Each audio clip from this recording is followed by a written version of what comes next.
et je le défends. Bruno Le Maire, depuis les années 80, le volume monétaire dans la zone euro a été multiplié par 4. L'appareil productif, lui, se serait plutôt dégradé.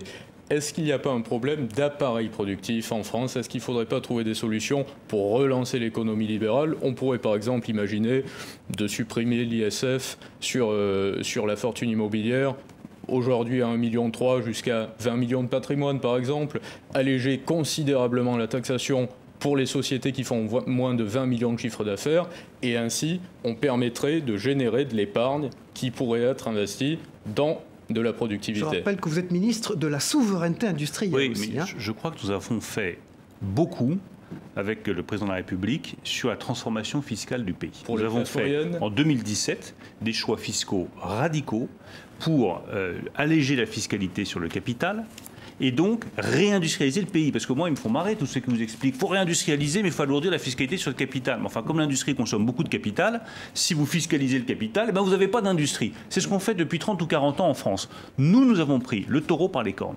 Nous avons transformé la fiscalité pour rendre l'investissement productif plus important. Et je vous rejoins totalement, la question de la production, notamment de la production industrielle, mais aussi de la production agricole en France, est une des questions stratégiques pour la nation française. Il ne peut pas y avoir d'épargne à investir dans la productivité. Je plaide pour la stabilité fiscale qui va donner de la visibilité aux investisseurs. Et la stabilité de la monnaie, qui est